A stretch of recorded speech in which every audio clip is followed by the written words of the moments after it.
ladies and gentlemen, the President of the United States.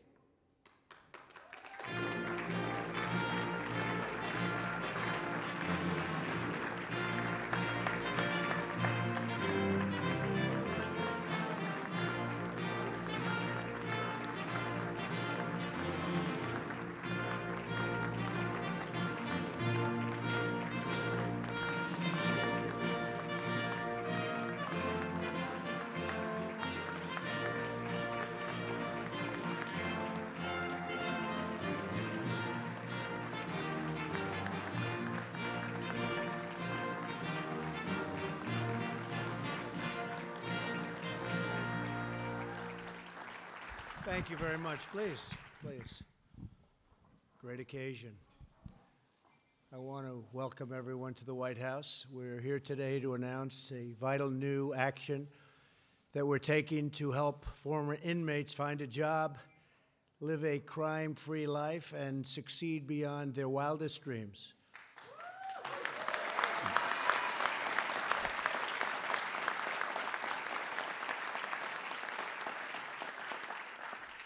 And this afternoon, we're very grateful to have many distinguished guests, including Secretary Alex Acosta. Alex, thank you very much.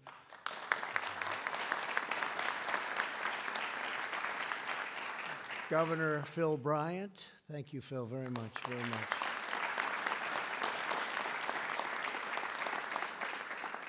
Governor Bill Lee, we just spent some time together, Tennessee.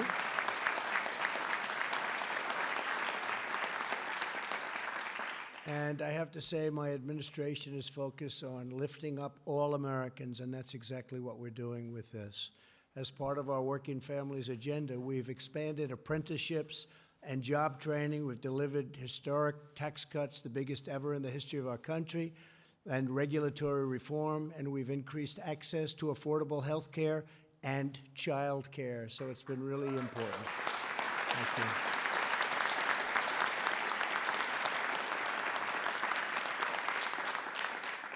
And as a result of the booming economy, we're bringing Americans who have been on the sidelines back into the workforce, including former inmates and those recovering from opioid addiction. Very important, and it's been incredible, the success we've had.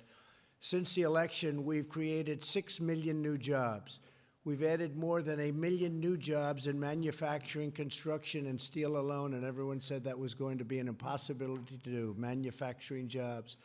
African American, Hispanic American, and Asian American unemployment have reached the lowest levels and the lowest rates in the history of our country. It's been an incredible situation. Our policies are rebuilding lives, rebuilding families, and rebuilding communities. To realize America's full potential, we must unlock the talents of every single citizen. We want to lift every American family out of poverty and into a future of hope and opportunity. In December of last year, I signed into law groundbreaking and historic reform to our criminal justice system, the First Step Act.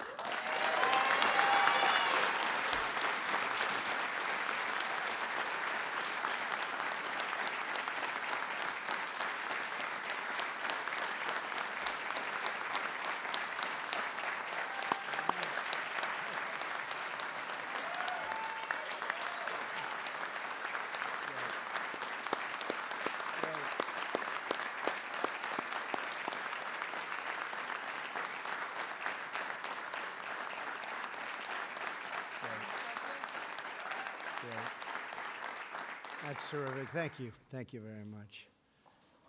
I think you like it. It is true, though. Since we got it passed, nobody realized how tough it was. They've been trying to do it for many years, and many, many years, and nobody thought they could do it, and we got it done. But we had tremendous conservative support and tremendous liberal support. It was very bipartisan. Some of the most conservative people, I know Mike Lee was in favor of it, and Chuck Grassley was in favor of it. And then on the other side, you had people that, frankly, I didn't think would be signing too many of the things that I wanted to do, Phil Bryant, you know? But they all wanted it, and it's something that I'm very proud of. And Jared and Ivanka were incredible, and they really pushed it.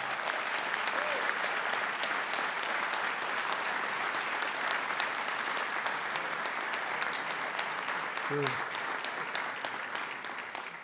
I think they were being pushed a little bit also by Kim Kardashian. She's right here. So thank you, Kim. And Kanye, thank you. Since its passage, more than a dozen states have advanced similar reforms at the state level. Now we must make sure that the Americans returning from prison get a true second chance, right? America wins when citizens with a criminal record can contribute to their communities as law-abiding members of our society. When former inmates come home, the single most important action we can take is to help them find a really, really good job where they love the job, they want to go there, and they're making a lot of money, right?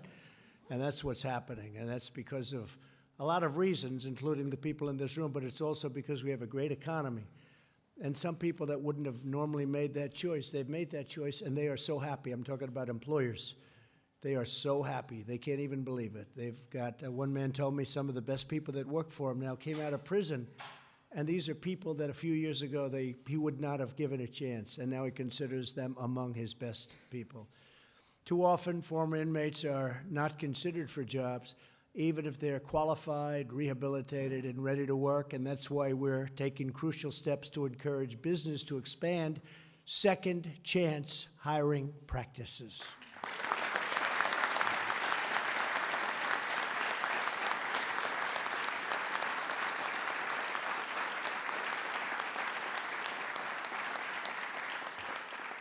So when we say hire American, we mean all Americans, and that's what's happening. First time probably ever. And I think I can say truly, and a lot of the folks in the room are experts, and you've been doing this for a long time, but I think it's probably the first time we can truly say that in the history of our country that that's happening. So it's really been fantastic. The unemployment rate for former inmates is up to 5 times higher than the national average. My administration has set an ambitious goal. We want to cut the unemployment rate for these individuals to single digits within 5 years, and we think there's a really good chance of doing it.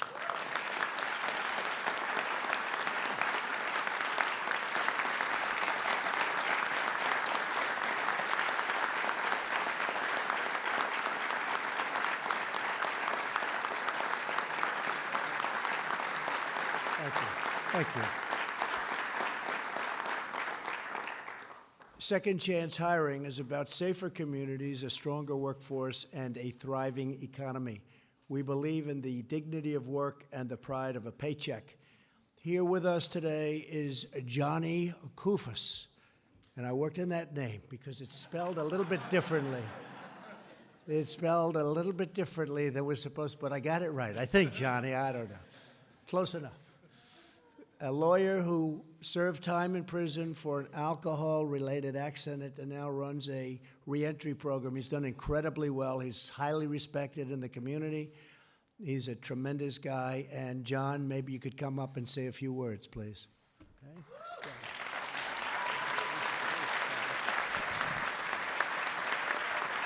Okay. Thank you. Thank you, Mr. President, and thank you all for being here. And don't worry about the name, it's Greek. That's the best pronunciation anyone's done in many years. Again, my name's John Kufos, and Mr. President, your courage in criminal justice reform has made America safer, it's made America better, and it's made America more prosperous. So first and foremost, I want to thank you for that.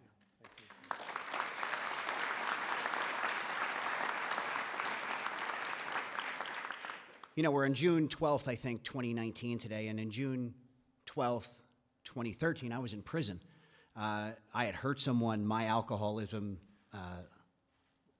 I caused a car accident in my alcoholism, driving drunk. And thank the Lord I didn't kill that person, Mr. President. And when I was in prison, and here I was, this trial lawyer from New Jersey, nobody asked me for money, which was really a surprise in prison. But nearly everybody asked me for a job. Everyone wanted a job to avoid crime, to reunify with their families, to pay child support. And I never forgot that. And as my journey towards sobriety took shape, I was blessed with people like the folks in this room who gave me that second chance to contribute. And I would go on to build a very large reentry program in New Jersey. From there, I would go on to be recruited to work down here in Washington, D.C. to help do this nationally. I've worked with Governor Bryant, so many good people in the room. And without a second chance, I don't know where I would have been. I'm not sure if I could have stayed sober. I certainly know I wouldn't have contributed the level I did. Next month, I have my first child, a baby daughter, on the way. I have, thank you.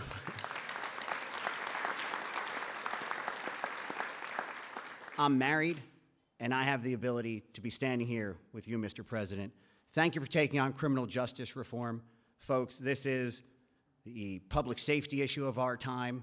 This is a justice issue of our time.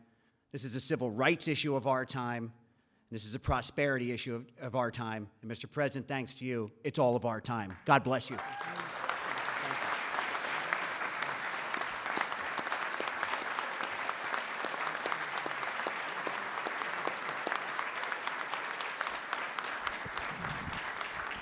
Thank you, John. That's incredible.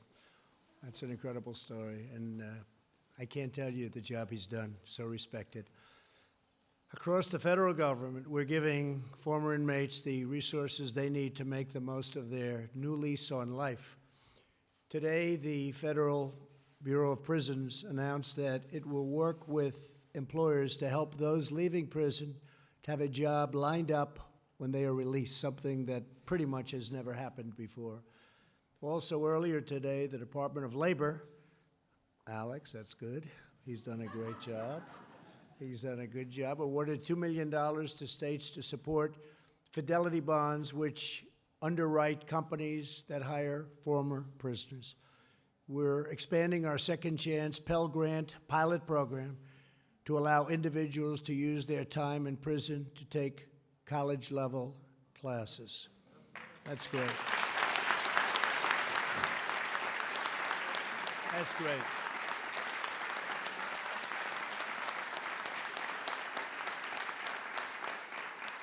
That's great. The Department of Energy has begun a new initiative to inform American workers, including former inmates, about great jobs in the booming energy industry, and that is a great industry.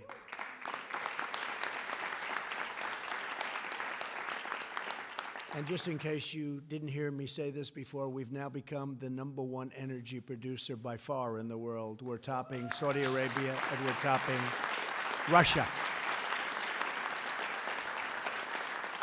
Our administration is also working to allow rehabilitated citizens with a criminal record to apply for both federal government jobs and affordable housing, something they were unable to do before.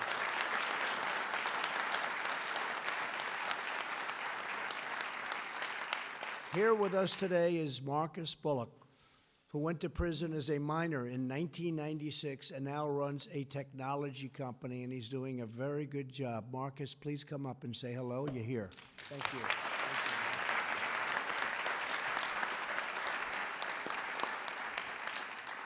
Thank you so much, Mr. President. When I was in cell C12, I never thought that I would be standing here on this podium, so I'm going to suck all of this moment up while I'm standing right here. Thank you. Thank you. Thank you. Thank you. Thank you so much. When I was 15 years old, I made one of the worst mistakes of my life, and it landed me in front of a judge listening to him sentence me to 8 years in adult maximum security prisons. I grew up in a prison cell, and I'll tell you, that was some of the darkest times of my life. The depression that I fought, the battles on the prison rec yards that I saw every day, they became a big part of me, and they built this dark spirit that my mom began to see, and my mom made a commitment because she wanted me to understand that there was life after prison. There would be potential days that looked like this. And so my mom wrote me letters, and she sent me pictures every day for the remaining 6 years of my prison sentence until I came home so that she can show me the window to the world. And this is why I'm so grateful for what happens around the country, and we having conversations around the First Step Act and what we're doing now with these second chances, because even once I came home, it was still very challenging for me to get a job. After finally finding a job at a paint store, minimum wage job, and I was very, very grateful just to be able to get a job, and it was really only because of the way that they worded one of the questions on the application. It allowed me to be able to even eventually start my first business after prison, which was a painting business. We ended up hiring over 18 employees, and after the 19th one, we realized that the first 16 were all returning citizens just like me. Thank you. Thank you. Thank you. And while we were building opportunities for other men and women to come home and have a great place to be able to work with sustainable employment, we wanted to venture out a little bit further, and in 2012, we started our first tech company. That tech company, Flick Shop, is now a venture-backed company that connects families back to their incarcerated loved ones the same way that my mom wrote me letters and pictures when I was in prison. We've connected over 140,000 families around the country, and I'm so grateful because the resources that are flowing back into these prison cells using our tech is building the next generation of entrepreneurs, leaders, business executives like me, and great employees at some of you all's incredible companies. I'm so grateful to be a small part of the solution because we do understand that this crisis is huge. But with you guys' leadership, I feel very, very optimistic about the future of employment. Thank you.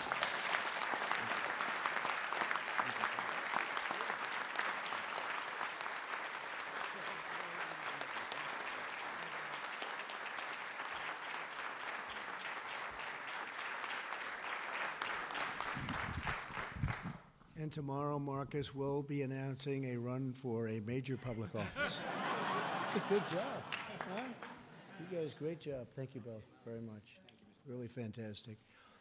Today, we're also joined by many employers who are hiring former inmates and helping us build the strongest economy on earth. We have some very successful people in this room, and we appreciate it all very much. Thank you very much. Great job.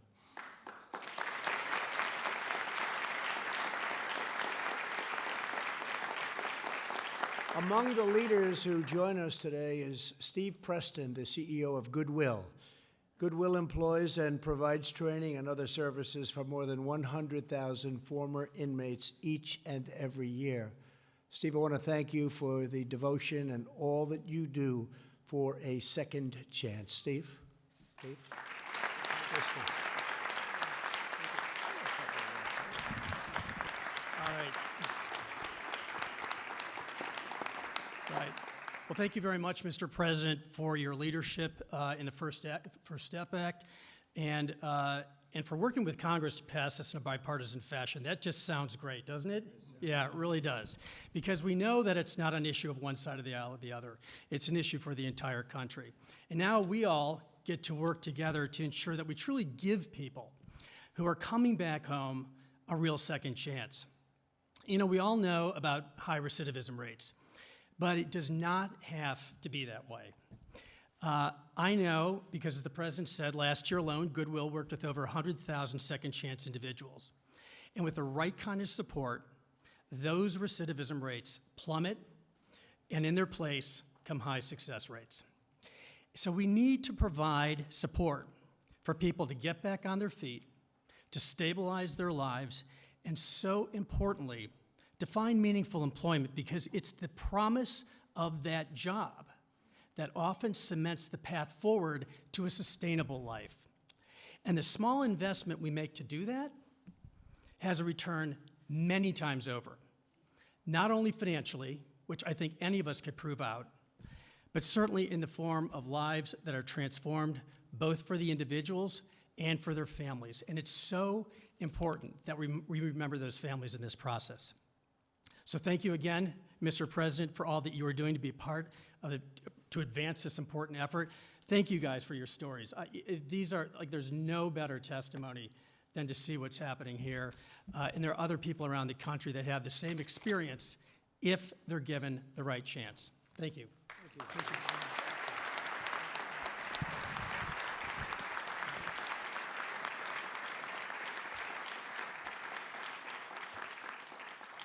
And I thought maybe I'd just take a moment. So at the White House, and been with me now 3.5 years before I won, before the election, is a person, a friend, a woman, a great, great, magnificent person, actually, named Sarah Huckabee Sanders.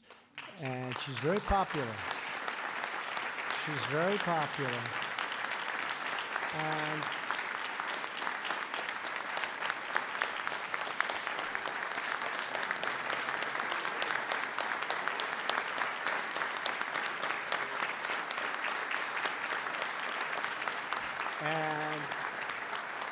she's done an incredible job. We've been through a lot together, and she's tough, but she's good. You know, you also have tough and bad, right?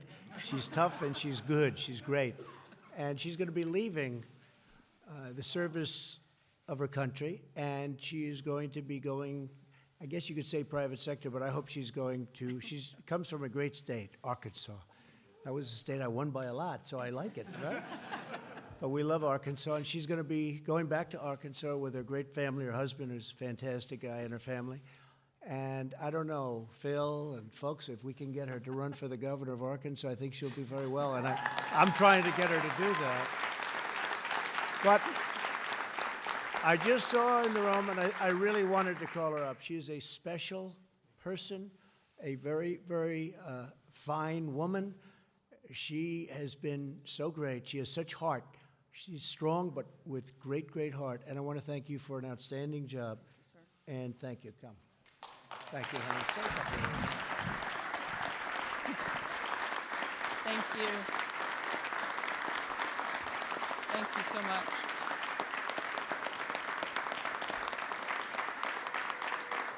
I'll try not to get emotional because I know that crying can make us look weak sometimes, right? This has been the honor of a lifetime, the opportunity of a lifetime. I couldn't be prouder to have had the opportunity to serve my country and particularly to work for this president. He has accomplished so much in these 2.5 years, and it's truly been something I will treasure forever. It's one of the greatest jobs I could ever have. I've loved every minute, even the hard minutes. I have loved it. I love the president. I love the team that I've had the opportunity to work for. The president is surrounded by some of the most incredible and most talented people you could ever imagine. And it's truly the most special experience. The only one I can think of that might top it just a little bit is the fact that I'm a mom. I have 3 amazing kids, and I'm going to spend a little more time with them. And in the meantime, I'm going to continue to be one of the most outspoken and loyal supporters of the president and his agenda, and I know he's going to have an incredible 6 more years and get a whole lot more done, like what we're here to celebrate today, and I don't want to take away from that, so I certainly want to get back to the tremendous thing that the people behind me have done, and thank you so much, Mr. President. It's truly an honor.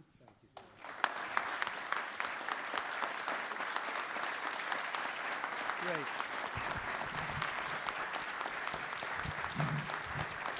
Great person. Great person. Thank you, Sarah. Great. She's a warrior. You guys know what warriors are, right? Yeah, you're warriors. We're all warriors. We have no choice. We have to be warriors in this world, but she is a warrior. Thank you, Sarah, very much. We're also glad to have with us the president of the Society for Human Resource Management, Johnny Taylor. And where's Johnny? Where's Johnny? Come here, Johnny. And this guy is some guy and some athlete, that I can tell you. So maybe you could just talk a little bit about what we're doing and how well you're doing with it, right? Thank you, Johnny. Thank you.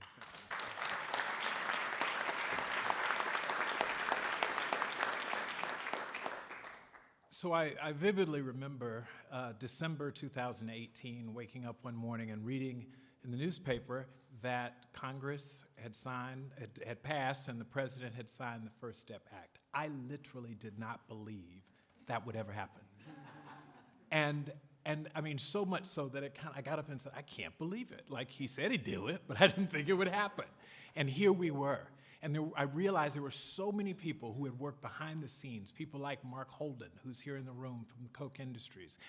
So many of you had worked to make this a reality. And the first thing I thought was, what can I do as an American to do my part in this? I represent an organization called the Society for Human Resource Management, and we represent 300,000 HR people across the globe. Our companies employ 115 million people every day. And so we said there's some role that we must be able to play, and instantly it hit me. What's the next step?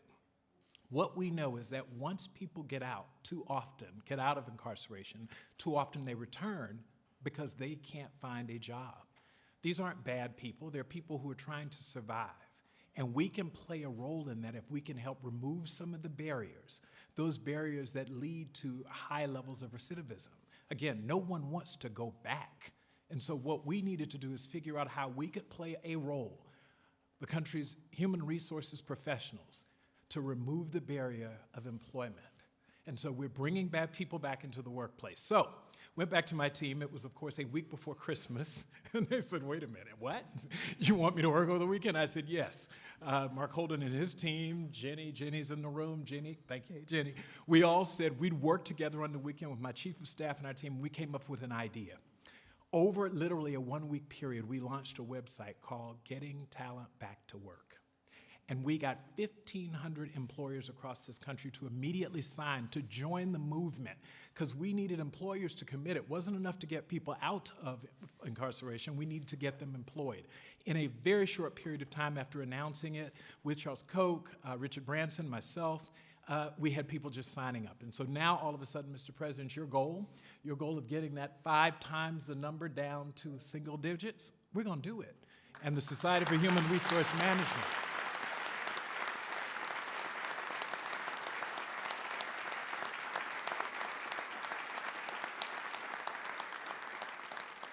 SHRM and our 300,000 members are committed. We're going to play our role. We're going to be warriors to get these warriors back to work. Thank you. God bless you all.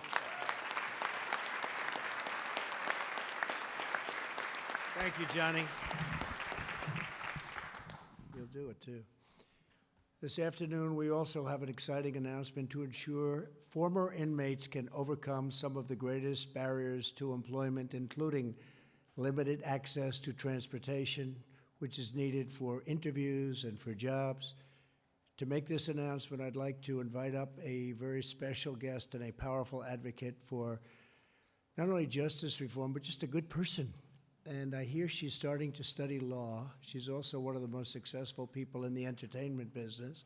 Soon she'll be one of the most successful lawyers. I hate to tell all my lawyers back there. But I knew her father, and I tell you, she's got good genes, that I can tell you. Good genes for everything. And she's been a real friend, and her husband has been a real friend of mine, Kim Kardashian West.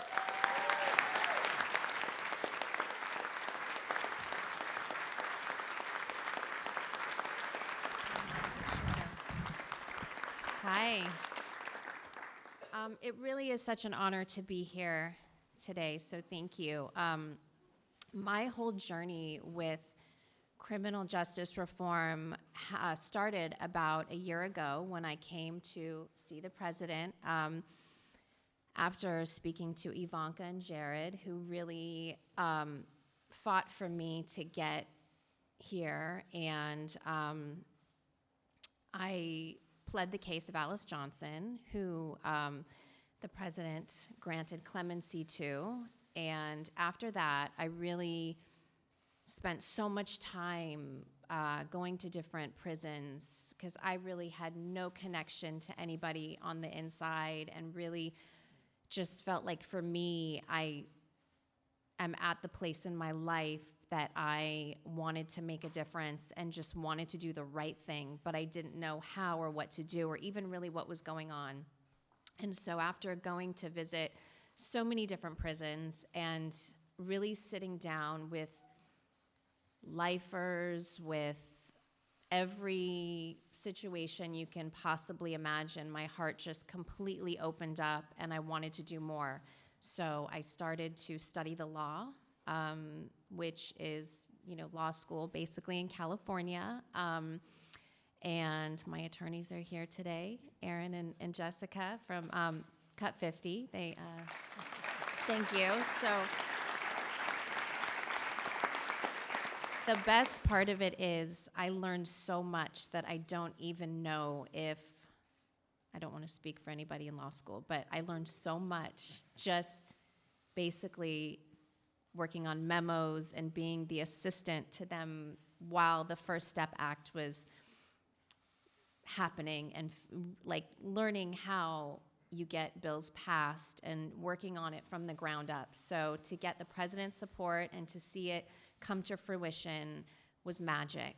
And the one thing that I just realized that needed so much support that I'm happy to help and be supportive where I can was the re-entry of people coming home and seeing the lack of support that really existed, whether it's housing or the amount of letters that I get with people just needing transportation to job interviews, to jobs. These people want to work.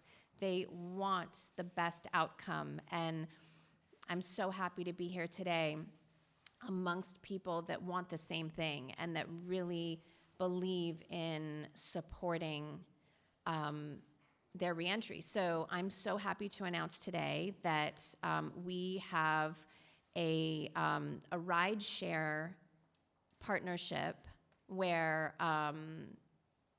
formerly incarcerated people will be gifted gift cards so that they can get rides to and from job interviews, to and from jobs, family members, and that is so important, so needed.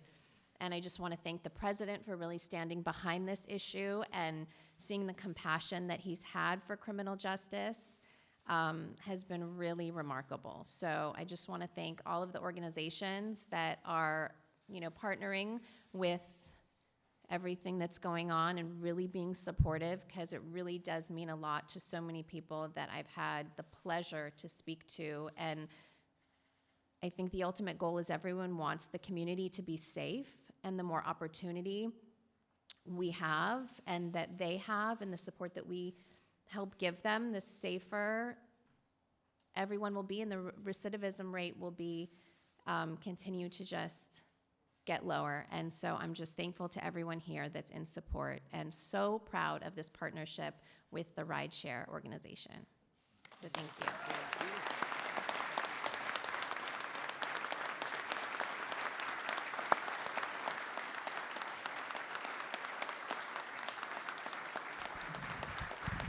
Thank you, Kim. Thank you. Great. I think she's pretty popular, huh? What do you think? I can tell you this, if she is your assistant, she's your assistant, 2 lawyers. She's your assistant. She's the highest paid assistant in history. There's never been anything like it. Anyway, thank you, Kim. That was beautiful. I want to also just welcome here a couple of friends, and they've been really incredible to me. Pastor Darrell Scott, just stand up. He is something.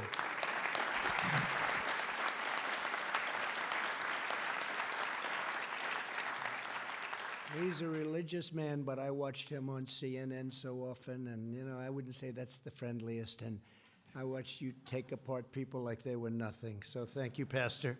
He's a pastor. 2020, we'll do it again. We're going to do it again. And Pastor Paula White. Thank you, Paula. That support has been incredible. Thank you, Paula. Thank you very much. Great job. Right from the beginning, both of them. In every action we take, we are revitalizing our cities, restoring hope to our communities, and uniting citizens all across our country. We're helping families grow their incomes and attend the schools of their choice, earn a great living, and have a truly rewarding career. We want to ensure that every American is prepared for the jobs of today and for the industries of tomorrow, and together we're expanding the blessings of America for every citizen from every background, from every community, and every walk of life. We are breaking down old barriers, tearing down yesterday's obstacles, and replacing the failures of the past with the bright and limitless future. That's what we have going. It's a limitless future. So many people in this room and so many people outside of this room, they're given a second and in some cases a third chance, in all fairness. And I will say they are really, really producing. It's a great thing to watch. You know all about it, and you know about it very well. And thank you. Thank you, Mr. President. We really appreciate you being here. And we'll not stop until everyone in our national family can achieve their own beautiful American dream. Want to thank everybody for being here. God bless you. God bless America. Very much appreciated. Thank you all very much.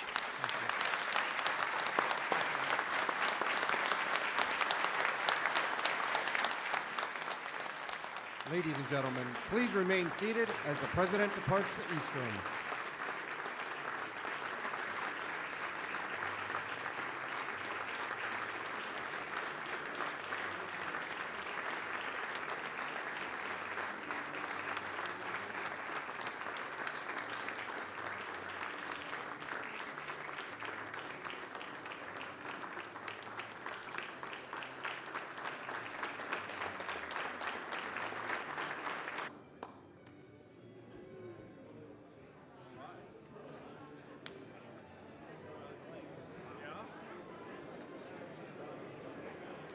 Hey, did you ever get a hold of DOJ's guidance on First Step? Yeah, I'm trying to get a hold of that now. Oh my gosh. That's all I'll email you and remind you. Yeah, I'm sorry, I did. I just want in to the see what they're transition, saying. I 'Cause kind I of want to see lost. what they're going to concede in my Yeah. Sixth Circuit case. I think lost they're a gonna bunch of concede. emails when I transitioned, Oh yeah. so I will get it though. Yeah, you need to look at it, and I am sorry that you didn't because I wanted to see that. I'm serious about Park City. No. Tell you what,